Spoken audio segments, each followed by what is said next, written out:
kale mulio mutya mikwano gyange, nsanyusi nadde okuddamu okuwuliziganya nammwe kubanga tumaze ebbanga ddeneko nga tetuwuliziganya. Njagala kubandiza nate, sijja koowa kubanga njogera ebigambo bingi olw'ekigendererwa, sijja koowa. Ekizibu kyange kiri kumwe bannayuganda. Njagala leero kubasaba bannayuganda, ndowooza tulimu ebika by'abantu abatamanyi kye baagala n'abamanyi kye baagala. Mbeegayiridde nnyo bulijjo ne mbaga nti kizibu nnyo eggwanga okufuna abakulembeze. Nkibagamba bulijjo, ekintu kye bayita omukulembeze kisalawo nnyo ku bulamu bwo. Abakulembeze bano be mulaba be basalawo banga tunaabeera mu bulamu obulungi oba obulamu obubi. Era muwulira yonna ensi ezina abakulembeze nga balungi, nga bafaayo ku bantu baabwe, abantu bazaagala, bazeegomba. Ensi ezirina amateeka agafaayo ku munnansi buli omu jaddukira. Buli ennaku zino bannayuganda bali mu crazy ya Canada. Bannayuganda bagenze Canada bangi nnyo. Why? Because those countries are well set.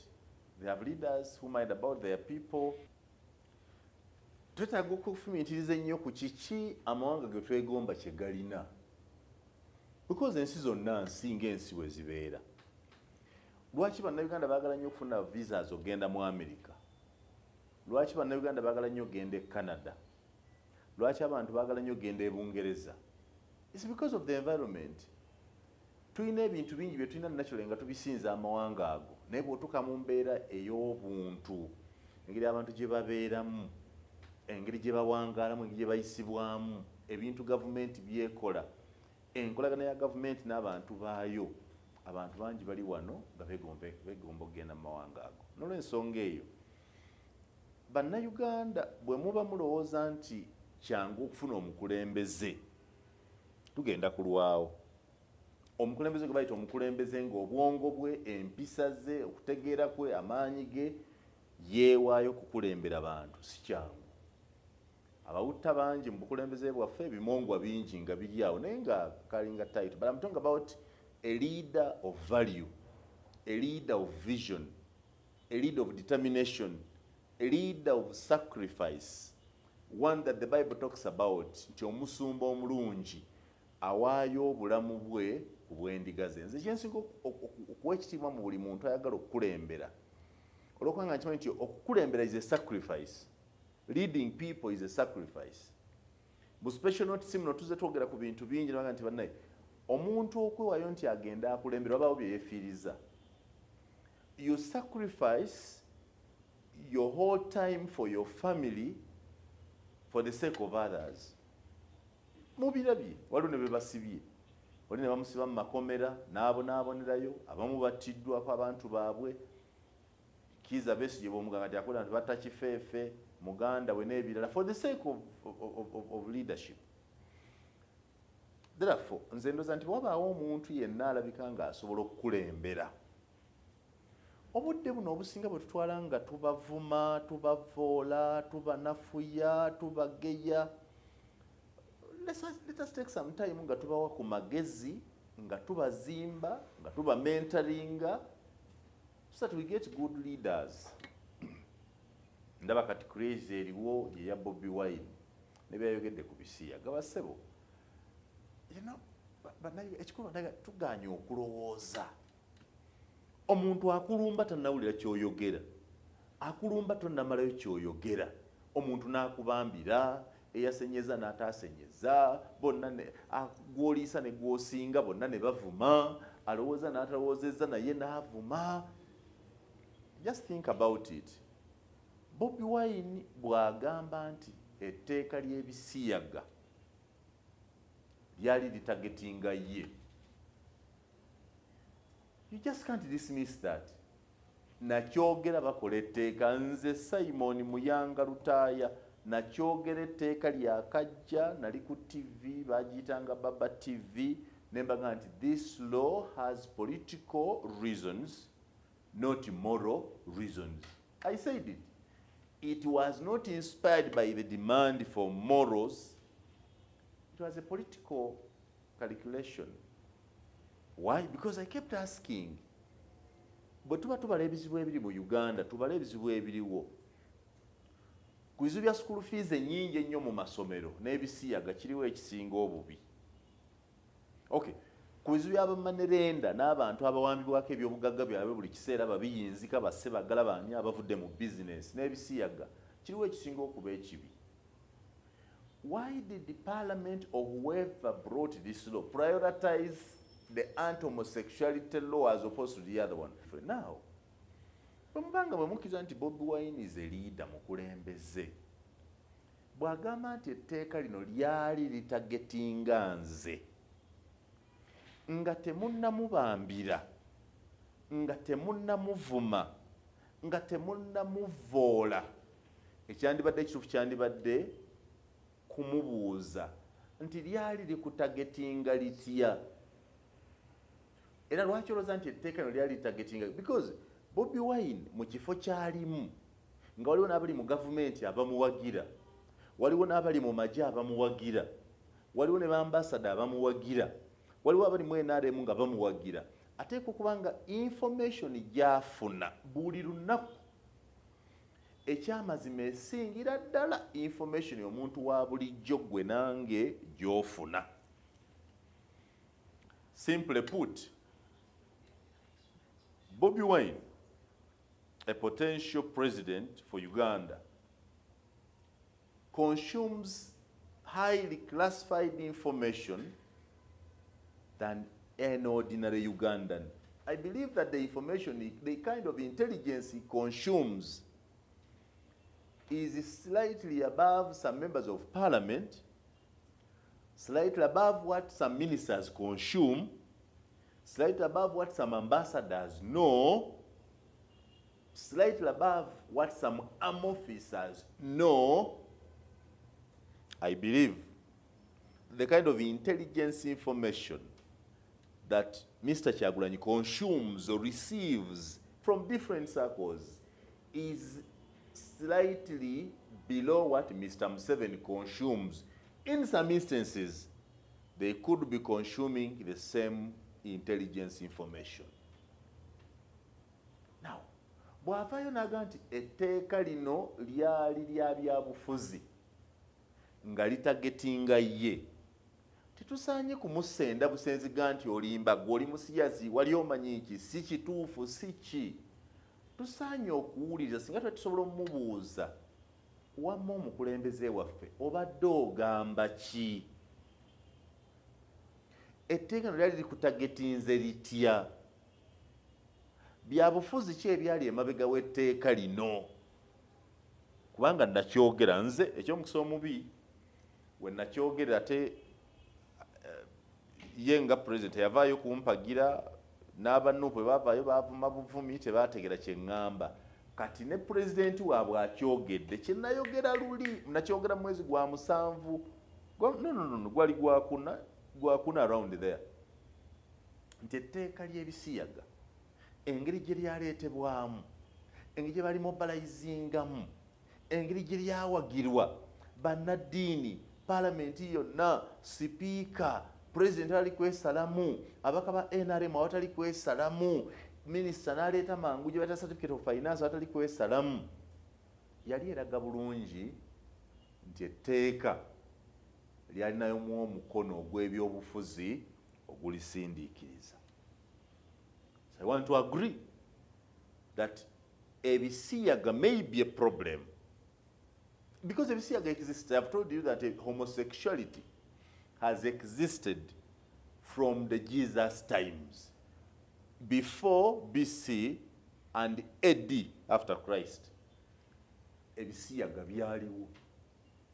And I can tell you, like I've already said, let no one deceive you. No government, no part of the world I know can eliminate homosexuality in the world at a go or at any one time. There will always be those cases. Any immorality that is done in high secrecy, like sexual activities, is very hard to eliminate. Because the participants in it know for sure that what they're doing is illegal. And because they know it is illegal, they veil it as much as possible. That will take a strain of intelligence and effort to discover what they are doing. So even as I talk now, those who love homosexuality are doing it the way they have been doing it. No one may know what they are doing. So, nze sisanyukira nnyo bannayuganda omukulembeze bw'akola ensobi or a potential leader bw'akola ensobi mu kifo ky'okumuwumbawumba ne tumulagirira ne tumuwabula ne tumuzimba ate ne tuyuza muyuze zibanga mpologoma ezigudde ku nso ne zigajambula ne ziyisika ne zigiyuzayuza ennyama tekiba kirungi. I believe so nti amagezi we gali ffe bannayuganda we gatubulidde. Ekinyusi kya statement ya Bobi Wine gyayogedde ku BBC. First, ku muntu amanya ebyobufuzi, you know for sure nti ebigambo by'abannabyabufuzi tebikubya mpiiyi. I want to repeat. Ebigambo bannabyabufuzi bye boogera tebikubya mpiiyi. Kuba bannabyabufuzi bonna nga mulimu abo b'oyagala ne b'otayagala. Tewali atayogerangako kintu n'akikyusa. Politicians make circumstantial statements. Bakola statements okusinza ku mbeera awo waali. Era obalaba eyo bamemba ba parliament nga mukristaayo. Lwagenze mu muzikiti ku lwa Eid ng'eriyo Eid lwagendayo lwokka ne yeefuula naye omusiraamu n'asaala nabo. Bw'abagamba abagamba butukuvu na bulungi buli mu busiraamu. Enkya bw'aba agenze ku kereziya nga bamuyisa eriyo amakungula. Bw'ayogera ayogera biwaana bukatuliki. Lwe bamuyise nga agenze mba seveniside bw'abayogera ku basinga empisa ayogera ku buseveniside ng'ejje buzimbamu empisa. Lwe bamuyita mu balokole ayogera ekyo kyennyini si yekka. Ne President Museveni alina statements z'akoze nga n'olwaleero bw'ogimukubira n'addamu ogiwulira tagyejjusa. Yatugamba nti takkiriza nti omuntu asukka myaka 75 aba n'amaanyi ne vibe ne viga esobola okukulembera abantu. N'akyogera mu luzanga nti certainly not. Nga bamubuuzizza nti so you say you cannot stand for president after when you clock 75? He says certainly not. But who is he? He's running. Kyova oliyaga nti ebigambo by'abannabyabufuzi tebikubya mpiiyi. Buli munnabyabufuzi alina okusonyiwa mu bigambo by'abakoze eki by'abayogedde. You know for sure akujjako nga mu abantu abamu ebintu mubitwala easily. Ensonga ya homosexuality is a very tricky issue. Any country, any politician, here or outside here, is very careful and cautious when commenting about homosexuality, because it divides between those who hate it, nenga ba mugaso gyoli, and those who love it, nenga ba mugaso gyoli. Uganda, not only Bobi Wine, but Uganda, this country, needs abawagira ebisiyaga n'abatabiwagira. They are countries whose policies or whose human rights record respects homosexuality. Nenga those countries are very useful to us. Some of these countries have treated lives here. Some of them are giving ARVs. They've been sponsoring the treatment of many HIV positive persons in our country. That you choose that if you lose them, for you think you lose them and protect one thing, that no, but lives of those that survive on the assistance from these countries is put at jeopardy. Therefore, it is bannayuganda teeka okwiga okufumiitirizaako. Lwaki? First of all, fe mu communication bwe tuba tutaputa ekintu oli nga yogedde statement, you don't just carry the statement. Osooka n'obuuza yagyogereddewa, context, environment weyayogeredde, yagyogereddewa statement, kino kyayogedde yakyogeredde, because wayogerera ekintu ekyo wakuyamba nnyo bw'oba olina amagezi okutegeera lwaki omuntu ayogedde ekintu ekyo. Yakyogedde atya? engeri omuntu gy'abasabiseemu ekintu kyayogedde gyakipakeginzeemu kiveeyo emataringa yakyogedde lwaki, under what context did he say this? Nzikiriziganya ne Bobi Wine nti etteeka ly'ebisiyaga lyaleetebwa mu ngeri ya byabufuzi, era nzikiriziganya bulungi nti weetaaga okubaawo okunoonyeza okw'enjawulo okuzuula lwaki ddala gavumenti ya NRM n'ababaka ba palamenti aba NRM ne minisita ow'ebyensimbi mu gavumenti eno ne pulezidenti Yoweri Kaguta Museveni ddala bakkiriza Asumaani basaalirwa omusiraamu ate ow'opposition okuba nga yakulembera ku tteeka lino. Anybody who dismisses that is an idiot, a complete fool. You must investigate it. Why this and not the other? Lwaki basala bw'avananga nti akulembeddemu etteeka ly'ebisiyaga okuliisa gavumenti yonna, all the government infrastructure, all the state infrastructure was behind Asumaani Basalirwa's law. Religious leaders, Christian, Muslim, or whatever denominations you talk about, were behind it. They supported Asumaani Basalirwa. Why are we not witnessing the same support today when the opposition demands that there are people who are being abducted, or there are people who have disappeared under unclear circumstances, or there are people who have been arrested? So we need to know. You mean bo bannaddiini balabanga ekyokulya omuntu ekisiyaga kyabulabe nnyo, naye ekyomuntu okubuzibwawo famire nesigala nga temanyi oba mulamu oba mufu, kyo si kikulu? Why are religious leaders not coming out to support the opposition call for an explanation from government about the disappearance of persons? Why are we not seeing the same vibe from parliament, the same energy from parliament, the same support from government? Nga opposition babuuza abantu ababuzibwawo nga bwe twagiraba nga bagiwayo kukuyisa ebisiyaga, etteeka ly'ebisiyaga. Is therefore, it calls for thinking, okutegera ebigambo bya Bobi Wine obulungi. Ayite press conference wano mu Uganda ayongere akakasi abannyonnyole mutegeere, before you dismiss his statement, investigate lwaki Kyagulanyi aga nti etteeka ly'ebisiyaga lyaleetebwa mwami Museveni. Lwaki alowooza nti yali litagetinga ye? Abaganda baga nti akyawa okubuulirirwa, akyawa okumanya. If you don't want to be advised, if you don't want to think, you are simply denying yourself an opportunity to know. You just can't dismiss these statements like that. Nekati ffenna tuli ku ekyo ne parliament kyeriko. Bobi Wine si muli wa bisiyaga. Bobi Wine munnaddiini. Bwe yali akola embaga ye ne mu kyalo yagenda mu ekereziya. Mwenna mwabalaba e Lubaga. They went there.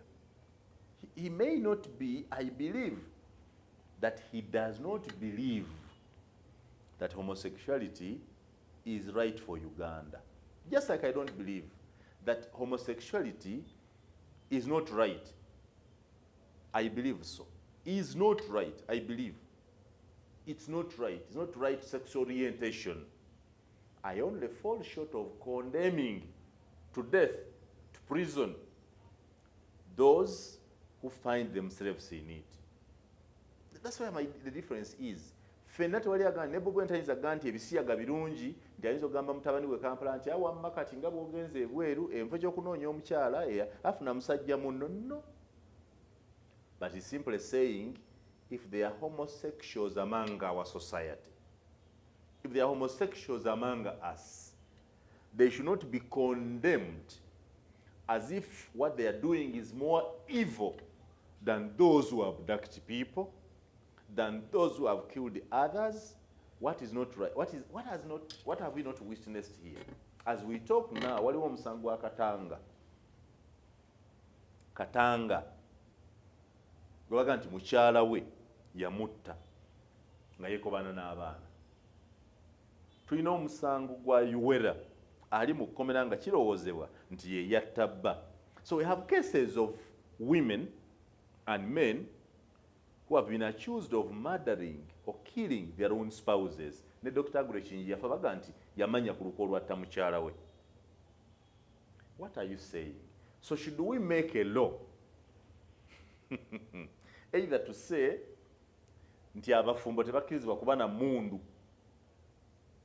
oli bw'aba mufumbo taabenga na mmundu, oba tugambe nti mukyala Yuwera baga nti motoka yatomera bba, nja tewali mufumbo anakkirizibwanga bw'onaafunanga omukyala oba omwami tewali mufumbo anakkirizibwanga kuvuga mu motoka?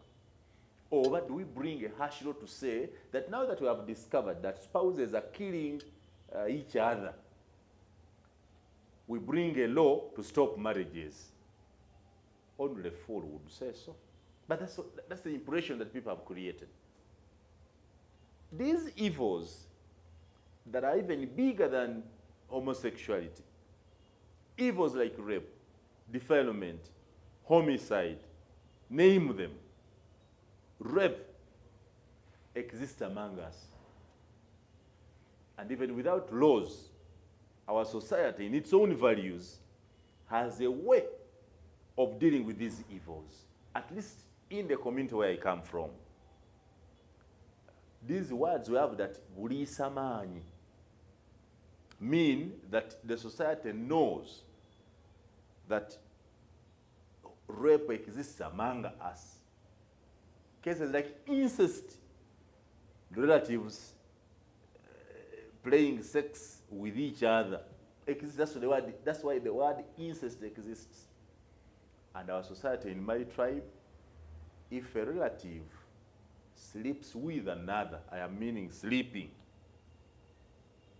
bayina eddagala lye bayenga ne bakunaaza okujjako babiyita bitalo, okunaaba ebitalo, okunaaba amawano, okweggyako amawano. So even our society has a way of redeeming, making good if some people go wrong with what society believes is wrong. It exists musati yaffe mwekiri. N'ebisiyaga olupanka. We have a system under our culture that deals with those things. Most importantly, a preventive system, one that strongly condemns and threatens you, creates fear in you that you should never at any one time attempt to do such things. Once in a while, our social systems collapse and these evils appear, but not at a rate that is prevalent the way abaali etteeka ly'ebisiyaga bwe baakyogera. I therefore want to believe that His Excellency Kyagulanyi Ssentamu bw'agamba nti etteeka lino lyaleetebwa mwami Museveni naye nga tumanyi lyaleetebwa mwami Asumaani basaalirwa, omugezi alina kubuuza lwaki Bobi Wine yalema okwogera nti basaalirwa n'agamba Museveni. Era omugezi amanyi ebyobufuzi akimanyi nti kisoboka okuba nga gw'olaba atambula n'etteeka mu maaso ye Asumaani basaalirwa naye ng'amuli emabega y'oyo gw'otalaba. It is possible. Bw'aga nti etteeka yalitagetinga ye, leka kukitegeera mangu nti kitegeeza yali muli wa bisiyaga, oba okozesezza obwongo butono nnyo buno obusookerwako, elementary thinking. Ffe abalowooza okusukkako awo mu critical thinking tuba tulaba kiri. Bw'aga nti the law was targeting me politically. It was not targeting him as a homosexual or as an advocate of homosexuality or as one who practices it, but perhaps as one who is friends with countries that are liberal on human rights and do not condemn homosexuality the way Uganda condemns it. That could be the statement. Critical thinking would demand that we investigate what he means by that the law is targeting him. But he's a known married man, he's a known bisexual, he's a known heterosexual for that matter, sorry. I know mukyala n'abaana. But when he says this law was targeting me, He's talking about his politics. That perhaps there are people in our society, or there are people in government, who thought that Bobi Wine is a struggle, the political struggle, the one he calls the revolutionary struggle, was being funded, was being aided, was being supported by those who live in countries that are soft on homosexuality, or those who are outrightly homosexuals.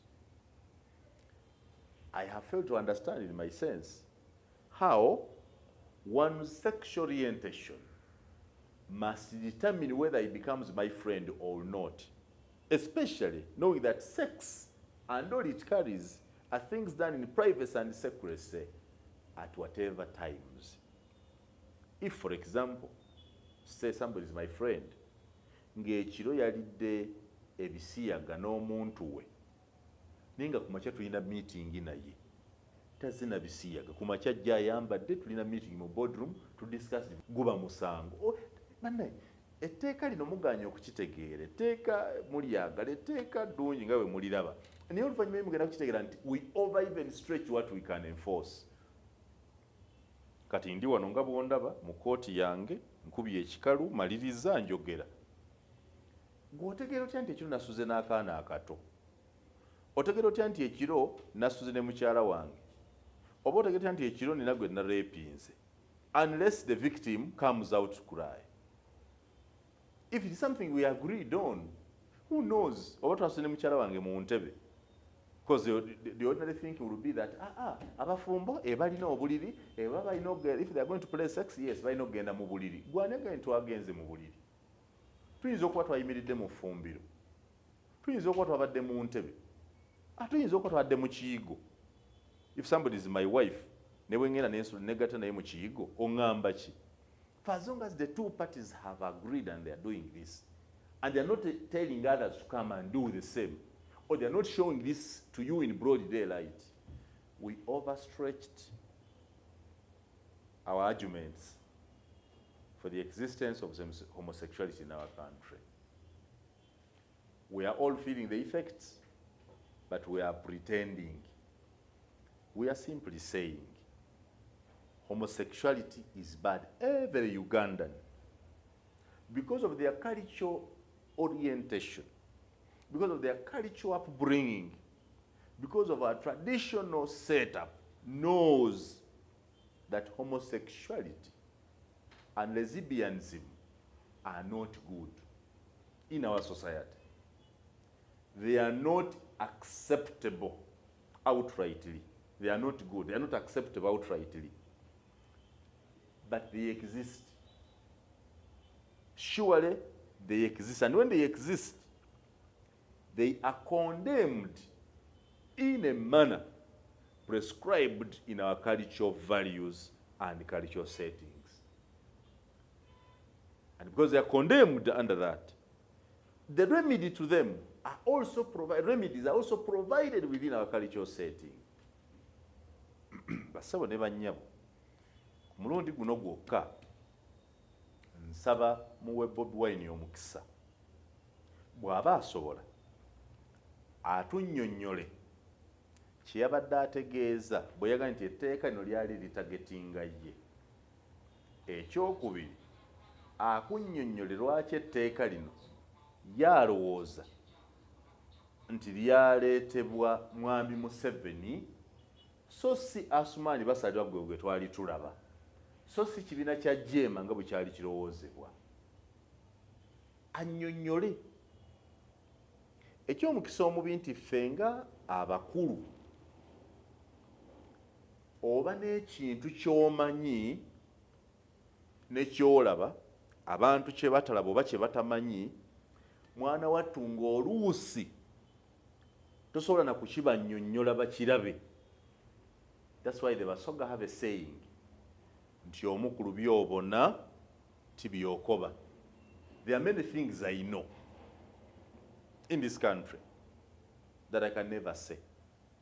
Believe me or not, there are so many things I know in this country that I can never say.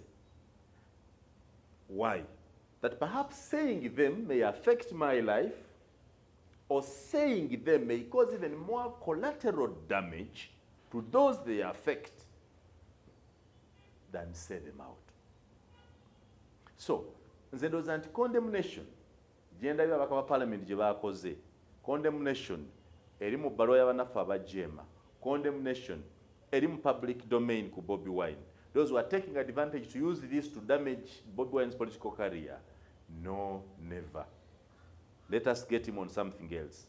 If not, if you're really serious and you're a fair country, take opportunity to understand him. What did he mean by saying that this was brought by Mr. Museveni? And Mr. Museveni has not denied. Let Mr. Museveni explain. Let him explain. Why does he think the law targeted him, not as a homosexual, but as a politician or a political opponent to the current regime? Give him opportunity. The same way I've been arguing that even those who love General Muhoozi Kainerugaba and who are condemning him for seeking leadership because he's Mr. Museveni's son, I said, no, this is not right. Give him an opportunity in his own right to defend his desire to become president. He should be given an opportunity. Let Muhoozi defend his desire to become president. Let Bobi Wine defend his statements. Let his statements be determined tuzitapute nga tusinze wawe yabadde takyogedde ng'etteeka terinayisibwa, etteeka lyamala okuyisibwa lyaggwa lyayitawo, teyagaana baliyisa, baaliyisa, n'ab'ekibiina kye abanuupu baawagira ne liyisibwa, biwedde amanyi nti weeriri existinga lirinze operationalization. Bwaga nti lyali litagetinga ye, ategeeza ki? Amanyi kyategeeza si yenze, si yeggwe, ffe kwefuula bagezi tukikozese okumulumba n'okumuvuma, wabula okumusaba annyonnyole bwe tuba tetwakitegedde tukitegeere. Eky'omukisa omubi nga bwe njogedde, ng'omuntu omukulu ali mu kifo ky'alimu, waliwo by'atasobola kunnyonnyola. Mbagambye nti Bobi Wine afuna amawulire ag'obwambega mangi nnyo okusinga munnayuganda omulala yenna. In fact, ayinza okuba nga alina by'amanyi ku nsi yaffe, ebyobufuzi byayo n'ebyenfuna n'ebirala ebitambula mu maaso ebibeera gye tutalaba, nga by'alina bisinga baka ba palamenti bye balina, baminisita bye balina, bambasada bye balina, nga kumpi oluusi by'alina Pulezidenti Yoweri Kaguta Museveni yekka y'abirina. Mbawadde ekyokulabirako. Dr. Besigye bw'abadde wano ng'akyali mu walk to work, nga buli ekiba kigenda okumubaako gavumenti kyepulaninga, Dr. Besigye akitegeera n'akipreemptinga. Manyi muteekateeka kukola kino na kiri, manyi gavumenti epanga byonna ebimutuuseeko nga bigenda omutuuka nga yamalira ddo byogera. Kukitegeeza ki? Nti waliwo ababeera eri nga bwe baddira amale ne bagawa ku mukama waabwe noono bamuwa. And I want to believe that there are those in government who know that Bobi Wine is a serious threat, and those in government who think they want change and they think Bobi Wine can champion that change must be sharing information, highly intelligent information, between Bobi Wine and the other mandated circles, so that when he makes a statement, he means something. Ugandans, omulimu gw'okuzimba abakulembeze, okubawabula tubasigaze, tubazimbe bafuuke ekintu eky'omugaso, guli eri ffe. Neffe tufuuse tufuuse waliwo ensolo ndoozi eringa nsolo ki eri abaana baayo. Ndooza manye ebintu bimanye emmale eyalula obwana n'ebulya, n'embizzi nayo bwezaala obwana n'etafuna mmere ate eri obwana bwayo. We cannot be the same country abaagala okuzaala omwana akule ate ne tumulya. For God and my country.